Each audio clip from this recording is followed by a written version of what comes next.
Hi friends, welcome to my channel DSR blogs VTP. ఈరోజు మనం చూస్తున్నాము మన శ్రీగంధం తోటకు వచ్చాము. ఈ తోటలో ఈ మధ్యన మనం రోటావేటర్ కొట్టాము. గడ్డి బాగా ఉందని ఆ గడ్డిని బాగా హైట్ పెరిగింది. అందువల్ల మనం ఒకసారి రోటావేటర్ కొట్టాము. ఇప్పుడు మనం ప్రధానంగా ఈ చేనులో రావడానికి కారణం ఏంటంటే, మనం శ్రీగంధానికి మనం ఎవ్రీ ఇయర్ మన తోటలో ఆ కాండం తొలచు పురుగులు లేదా తెలుగు ఇంగ్లీష్లో స్టెమ్ బార్ అంటారు. ఆ సమస్యని మనం ఆ, దాని గురించి ఈరోజు చెప్పడానికి నేను దానికి ఎట్లా మనం చూస్తాము. ఇప్పుడు మీరు చూస్తున్నారు కదా, ఇది ఒక శ్రీగంధం చెట్టు.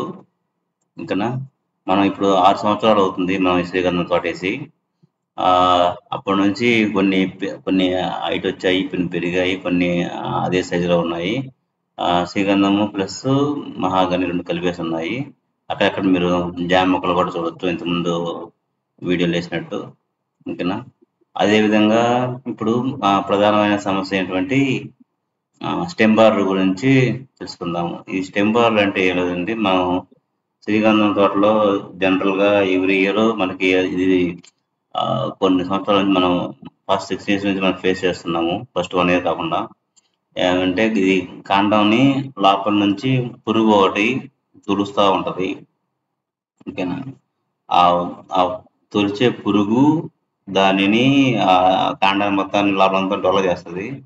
ఆ డొల్ల చేయకుండా మనం దానికి ఇప్పుడు ఎప్పటికప్పుడు చూసుకొని దానికి మనం కావాల్సినటువంటి మందు కెమికల్ని మనం యూజ్ చేసి దాన్ని ఆ పురుగుని చంపేస్తాము. సో దానికోసం ఈరోజు మనం చేనుకు వచ్చాము. ఇప్పుడు మీకు చూపిస్తాను, చూడండి. అది ఇప్పుడు మీరు చూస్తున్నారు కదా, ఇది ఈ హోల్ అనేది కాండం తోసి పురుగు నుంచి వచ్చింది. ఆ హోల్ పైనుంచి కింద ఉంటది, కింద నుంచి పైకి, పైనుంచి కిందకి నీకు హోల్ చేస్తూ ఉంటది. దాన్ని మనం అంతా పొడిగా కింద పడతా ఉంటుంది ఆ చెట్టు నిండా. దాన్ని మనం క్లీన్ చేసి ఏదైనా సవ్వతోటి కానీ ఏదన్నా రడ్తో కానీ సన్న దానితోటి శుభ్రంగా క్లీన్ చేసి దాంట్లోకి మనం మందు అనేది ఇంజెక్ట్ చేయాలి. ఏ మందు ఏంటి అనేది, ఎంత క్వాంటిటీ అనేది నేను రాబోయే వీడియో చూపిస్తాను. ఇప్పుడు మీరు చూస్తున్నారు కదా, ఇప్పుడు ఇది ఒక సోవ తీసుకున్నాను. ఆ సోవతోటి చూడండి అది ఎంత లోపలికి వెళ్తుందో. ఆ సోని లోపలికి ఇంచి బయటికి మొత్తం ఏది ఉందో మొత్తం లాగేసేయాలి బయటికి. ఓకేనా. పైనుంచి కిందకి హోల్ ఉంటుంది, అది ఎక్కడో పైనుంచి కిందకి మీరు ఇప్పుడు చూస్తున్నారు కదా, ఇది పైనుంచి కిందకి హోల్ ఉంటుంది. ఆ హోల్కి పైన కింద క్లీన్ చేసి శుభ్రంగా మనకిన్న రాడ్ తోటి క్లీన్ చేయాలి. శుభ్రంగా దాన్ని చూడండి, ఎంత పుట్టంతా అంత పొడవంతా రాలిపోతూ ఉంటుంది. పైన పొడవును చూడండి అంత పొడవు వస్తుందో. అదంతా ప్రతిసారి ప్రతి చెట్టుకి ఇదే సేమ్ ప్రాబ్లం ఉంటుంది. సో అది పైనుంచి కానీ కింద నుంచి కానీ ఎక్కడ వీలైతే అక్కడ నీకు వీలైనంత వరకు మనకి ఎంత హోల్ ఉంటుందో అంతవరకు, మనకి ఎంత వరకు వెళ్తుందో అంతవరకు శుభ్రంగా క్లీన్ చేయాలి. క్లీన్ చేసినాక ఇది ప్రతిసారి సేమ్ ప్రాసెస్. నీకు ప్రతి సంవత్సరం నాకు ఇదే పద్ధతి ఉంటుంది. ఆ పొలని ఆ సోవని ఎంతవరకు వీలైతే అంతవరకు లోపలికి తీసుకెళ్ళి బయటకి ఎంత బొట్టు తీగలైతే అంత బొట్టు తీసేయాలి. ఒకసారి నీకు దాంతో పాటే పురుగు కూడా బయటకు వచ్చేస్తూ ఉంటుంది. మీకు ప్రజెంట్ నీకు పురుగు ఏం అప్పట్లేదు, కానీ నేను దాంట్లో నుంచి క్లీన్ చేస్తాను. కాసేపు పైనుంచి కాసేపు కింద నుంచి క్లీన్ చేయాలి. పుట్టంతా వస్తూ ఉంటుంది చూడండి. అది ఇదంతా స్టెమ్ బారిన పడిన చెట్టు. ఇది ఇలాగా మనకి ఎవ్రీ ఇయర్ ఒక 10 to 20% చెట్లు ఇలా ఇంపాక్ట్ అవుతూ ఉంటాయి స్టెమ్ బార్ ద్వారా. ఆ పురుగు అనేది లోపలికి వెళ్ళేసి మొత్తం కాండాన్ని మొత్తాన్ని నీకు, ఎందుకంటే ఇవి శ్రీగంధం చెట్లు కొంచెం లోపల చేవ తయారయ్యేటప్పుడు కొంచెం సువాసన వస్తూ ఉంటుంది, వాసన స్మెల్ స్టార్ట్ అయింది. అందువలన అప్పటి నుంచి నీకు ఈ పురుగులు అనేది స్టార్ట్ అవుతూ ఉంటాయి. లోపల ఉన్న కాండాలు మొత్తం తొలిచేస్తూ ఉంటాయి. ఎందుకంటే మనకి మెయిన్ శ్రీగంధంలో చావ కావాలి. ఆ చావ ప్రకారం మనకి వాల్యూ ఉంటుంది. ఇప్పుడు అంత హోలు లోపలికేసింది హోలు. ఇప్పుడు ఎంత లోపలికి వెళ్ళిందో చూడండి, అంత పొడుగు లోపలికి హోలేసింది. అది అలాగా మొత్తం చావ అంతా తినేస్తుంది. అప్పుడు మనకి ఆ చెట్టు మనం కష్టపడి పెంచి కూడా ఉపయోగం లేదు. తోడుతా ఉంటే వస్తూ ఉంటుంది లోపల నుంచి బయటికి. ఓకేనా, ఇలాగా మొత్తం దాంట్లో ఎంత బయట చూడు ఎంత కింద పడతా ఉందో అదంతా క్లీన్ చేయాలి. ప్రతి ఎంత ఉంటే అంత వీలైనంత వరకు. అంటే మొత్తం మనం తీయలేము, ఎందుకంటే అది చాలా లోపలికి ఉంటుంది. ఇప్పుడు మీరు చూపించారు కదా, సో ఎంత లోపలికి వెళ్ళిందో చూడండి. దాదాపు ఒక జాగా కొంచెం తక్కువ అంత లోపలికి వెళ్ళింది. మొత్తం శుభ్రంగా పైనుంచి వీలైతే పైకి, జనరల్గా పైనుంచి కిందకి క్లీన్ చేయాలి. ఇప్పుడు మీరు చూపిస్తున్నారు కదా వీడియోలో, మనం ఒక హాఫ్ లీటరు ఒక ప్లాస్టిక్ డబ్బాలో హాఫ్ లీటర్ వాటర్ తీసుకొని, ఆ వాటర్లో మనము దీనికి జనరల్గా అందరు అడిగిన ఎవరు చెప్పిన ప్రకారం ఏంటంటే మోనోక్రోటోఫాస్ కానీ మోనోక్రోటోఫాస్ లేదా క్లోరిఫెరిఫాస్, అవి రెండు యూజ్ చేస్తాము. క్లోరిఫెరిఫాస్ ఈ రెండింటిని ఒక 10 ml per litre half litre మనకున్న పోర్స్ని బట్టి, దానికున్న ఇంటెన్సిటీని బట్టి మనం కొంచెం మోతాదు అటు ఇటు మారుస్తూ ఉంటాము. ఓకేనా, ఆ మోతాదు ప్రకారం ప్రజెంట్ మనకు 10 ml వేస్తాము. ఇది పెద్ద సిరంజి. ఇది జనరల్గా మనం బర్రెలకి వాటికి వాడుతూ ఉంటాము. ఓకేనా, ఆ బర్రెలకు వాడే సిరంజిని మనం తీసుకొచ్చి దాంట్లో నుంచి ఒక 10 ml మోనోక్రోటోఫాస్ని తీసుకొని హాఫ్ లీటర్ వాటర్లో కలిపేస్తాం. జనరల్గా లీటర్ వాటర్ అంటారు, కానీ మనకి ఎక్కువ ఉంది కాబట్టి ఒక హాఫ్ లీటరు వాటర్లో 10 ml పోసేస్తున్నాను. అందుకన్నా ఒక్కోసారి ఎక్కువ పడుతూ ఉంటుంది. అవి ఇప్పుడు మనం దాన్ని సిరంజి తోటి ఒక 10 ml అమ్మతోటి కొలిస్తే దాదాపు నియర్ బై 10 ml ఇట్లా ఉంటుంది. దాన్ని ఇలా అది కలర్ లైట్ ఎల్లో కలర్ వస్తుంది. ఓకేనా, 10 ml పోసినాక ఇంకొంచెం పోస్తున్నాను. ఓకే, ఇప్పుడు 10 ml ఈ 10 mlని కలిపినాక కొంచెం ఒకసారి థిక్గా పడుతుంది, ఒకసారి థిక్గా పడదు, మందుని బట్టి ఉంటుంది.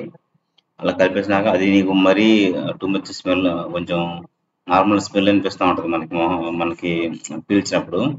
సో అలాగా కలుపుకున్నాక మనం ఇప్పుడు మన కాడ ఇందాక తీసుకున్న సిరంజీ ఉంది కదా, ఆ సిరంజీవిని తీసుకొని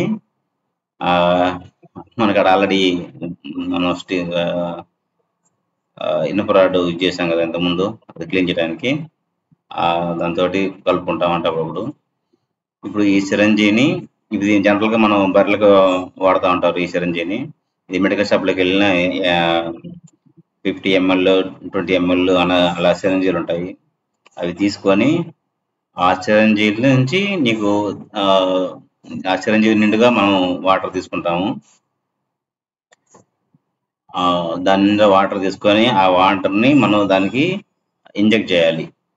ఎక్కడ పైనుంచి, ఎందుకంటే నీకు హోలు పైన ఉంది కాబట్టి పైన ఇంజెక్ట్ చేస్తే మరి కింద ఉంటుంది, కింద ఉంది ఇంకొక హోల్ క్లీన్ చేసా కదా, ఆ పైనుంచి వాటర్ కింద హోల్లోకి వస్తుంది. ఇప్పుడు ఆల్రెడీ అది ఫిల్ అయినట్టుంది, పైన కూడా ఫిల్ అయినట్టుంది, అందుకని కింద కాకుండా పైనుంచి వస్తుంది. చూడండి, ఇప్పుడు లోపల నుంచి తెల్లగా వస్తూ ఉంటుంది. అదంతా దానికి మన చెట్టుని అంతా తులిచిన, పురుగు తోలిచిన అంత పిప్ అనమాట. ఆ పిప్ అంతా బయటకు వస్తూ ఉంటుంది వాటర్ ఇంజెక్ట్ చేసినప్పుడు. అలా నీకు మొత్తం వీలైనంత వరకు ఇందాక మనం క్లీన్ చేసాము వచ్చినందుకు, ఇప్పుడు మనం వాటర్తో క్లీన్ చేస్తున్నాము. అది మొత్తం దాంట్లో ఏదైనా పురుగు ఉన్నా దాంట్లో ఉన్న పొట్టు మొత్తం క్లీన్ అవుతూ ఉంటుంది. ఈ పక్క చూడండి, లెఫ్ట్ సైడ్లో ఆ పైనుంచి కొట్టిన వాటర్ చల్లగా కింద హోల్ నుంచి వస్తూ ఉన్నాయి వాటర్ లైట్గా.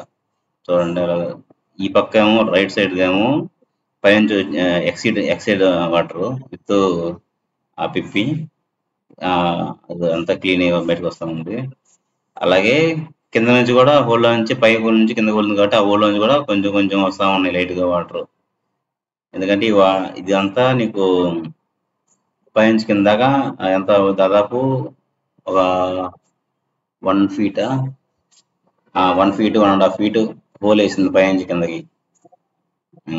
1 ఫీట్ 1 to 1.5 ఫీట్ ఉంటుంది హోల్. ఆ పైనుంచి కిందకి హోల్ వేసింది. మనం ఇప్పుడు పైన వాటర్ ఇస్తామంటే కింద దాంట్లో కూడా చిన్న దారిలాగా వస్తూ ఉంది ఇప్పుడు ఈ హోల్లో నుంచి. ఓకే, వీలైనంత వరకు ఎంత క్లీన్ చేయగలిగితే అంత క్లీన్ చేస్తూ ఉంటాను ఈ హోల్ని ప్రతిసారి.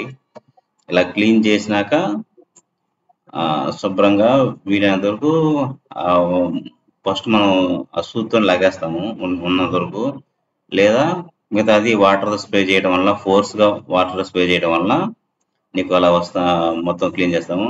దాని తర్వాత మన పక్కనే మట్టి ఉంటుంది కదా, మట్టి తీసుకొని కొంచెం తడిగా ఉండే మట్టి తీసుకొని ఆ హోల్ని మనం పూర్తి చేయాలి. ఏదైతే మన హోల్ ఉందో ఆ హోల్ని పైన కింద 2 పక్కలు మళ్ళీ, ఎందుకంటే మళ్ళీ ఎటువంటి ఇన్ఫెక్టెడ్ కాకుండా వాటిలో మొత్తాన్ని ఆ మట్టితోటి మనం పూర్తి చేయాలి ఆ హోల్స్ 2 హోల్స్ని. ఇప్పుడు ఇందాక పైనుంచి స్ప్రే చేసే కదా, ఇప్పుడు కింద నుంచి స్ప్రే చేస్తున్నా. అదంతా హోల్ అంతా క్లీన్ చేయడానికి దాంట్లో ఏది ఉందో మొత్తం వచ్చేస్తూ ఉంటుంది ఆల్మోస్ట్. ఒకసారి నీకు కింద నుంచి పైకి వెళ్తుంది, పై నుంచి కిందకి వెళ్తుంది, మళ్ళీ కింద హోల్ నుంచి మళ్ళీ గ్రౌండ్కి రూట్ లెవెల్ కూడా నీకు హోల్ పెడతా ఉంటుంది. అందువలన కింద నుంచి కూడా స్ప్రే చేస్తాము. స్ప్రే చేసినాక ఇలాగ మట్టితోటి దాన్ని కవర్ చేయాలి. మొత్తం ఆ హోల్ ఏదైతే ఉందో మొత్తాన్ని క్లోజ్ చేసేయాలి. ఇది కామన్ ప్రాసెస్ ఫర్ ఇదంతా ఒక సేమ్ ప్రాసెస్.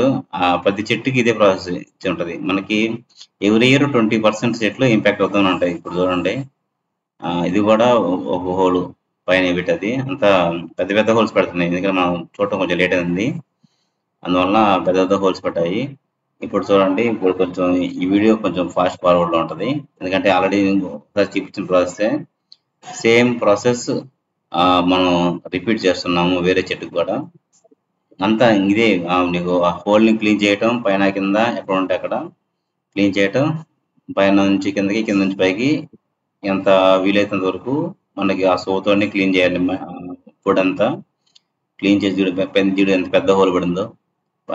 ఆ పెద్ద హోల్ పడింది కదా, పెద్ద హోల్ని మనం వీలైనంత వరకు సోతో క్లీన్ చేయాలి. సోతోటి ఎంత వస్తే అంత క్లీన్ చేయాలి. అయిపోయిన తర్వాత మనం ఇలాగ వాటర్ తీసుకొని వాటర్ని మోనోక్రోటోఫాస్ ఆల్రెడీ మనం కలిపి మిక్స్ చేసాం కదా, దాన్ని ఇంజెక్ట్ చేయాలి. ఇప్పుడు చూడండి, పైన ఇంజెక్ట్ చేస్తున్నది కింద హోల్ నుంచి వస్తుంది. పైనుంచి వస్తున్నాయి కొన్ని ఎక్సీడ్ అయ్యి వాటర్, కొన్ని చిన్నగా ఆ హోల్ నుంచి రంధ్రం నుంచి కింద హోల్లో కూడా వస్తున్నాయి. అంటే అక్కడ దాదాపు ఇది 1/2 ఫీట్ ఉంటుంది. 1/2 ఫీట్ హోల్ పైనుంచి కిందకి వేసింది. సో పైన కింద మనం వీలైనంత వరకు క్లీన్ చేస్తే నీకు ఒకసారి ఆ పురుగు కూడా దాంతో పాటు చచ్చిపోతూ ఉంటుంది. ఓకేనా? సో మనం సిరంజిని నేను జనరల్గా అయితే 1 or 2 times యూజ్ చేస్తారు, కానీ మనం వీలైనంత వరకు నేను వైట్ వాటర్ వచ్చే వరకు, అంటే తెల్లదంతా పోయే వరకు క్లీన్ చేస్తూ ఉంటాను. తర్వాత ఆ హోల్ని మనం మట్టితోటి బూట్ చేస్తాము, కప్పేయాలి. సో ఇది శ్రీగంధం అంటే అందరూ ఊరికే పండిస్తే వచ్చింది అనుకుంటారు, కానీ ఇది ఎవ్రీ ఇయర్ మనకి డిసెంబరు, జనవరి నుంచి ఏప్రిల్, మే మధ్య దాకా ప్రతి ఇయర్ ఇది రొటీన్ ప్రాసెస్ మనం చేస్తూ ఉన్నాం. ప్రతి లాస్ట్ 4 to 5 years నుంచి. ఫస్ట్ ఇయర్ మనకి అంత అనిపించలేదు, మనకి స్టెంబార్ సమస్య ఏం లేదు. లాస్ట్ 5 years నుంచి మనం ఇది ఎవ్రీ ఇయర్ డిసెంబర్ నుంచి ఏప్రిల్ ఆర్ మే దాకా మనం ఇలా ఈ సమస్యను ఎదుర్కొంటున్నాము. దాదాపు మనం ఎవ్రీ ఇయర్ 20 to 30% చెట్లు ఎవ్రీ ఇయర్ ఇలాగా, అంటే వచ్చిన చెట్టుగా రావచ్చు, లేదా కొత్త చెట్టుకు కూడా రావచ్చు, ఇలా జరుగుతూ ఉంటుంది. సో ఇది శ్రీగంధం ఎవరైతే వేసారో వాళ్ళు ఊరికే వేసి వెళ్ళిపోయటం అనుకుంటారు, కానీ ఇది ఒక మెయింటెనెన్స్ ఉంది దీనికి. సో జాగ్రత్తగా చూసుకోవాలి. ఇది చిన్న చెట్లని చిన్నపిల్లలు చూసినట్టు జాగ్రత్తగా చూసుకోవాలి. అదే ఎర్రచందనానికైతే ఈ సమస్య ఉండదు మోస్ట్లీ, ఎందుకంటే ఇది శ్రీగంధం కొంచెం గంధం కాబట్టి కొంచెం స్మెల్ వస్తూ ఉంటుంది. నేను మట్టిని సేమ్ దాంతో కప్పేస్తున్నాను, అది కొంచెం తడి చేసి. ఆ హోలు పెద్ద హోలు పడింది దానికి, సో కొంచెం ఎడిషనల్ మట్టి వీలైనంత వరకు దానికి మళ్ళీ పురుగు మళ్ళీ దాంట్లోకి వెళ్ళకుండా వీలైనంత వరకు మట్టి కుక్కేసి క్లోజ్ చేస్తాను. దీనికి వేరేది కూడా వుడ్ పేస్ట్ కూడా పెట్టవచ్చు, కానీ అంత అవసరం లేదు, ఇది సరిపోతుంది. ఓకే, వీడియో నచ్చినట్టయితే please like, share, subscribe to DSR vlogs VTP. Thank you for watching.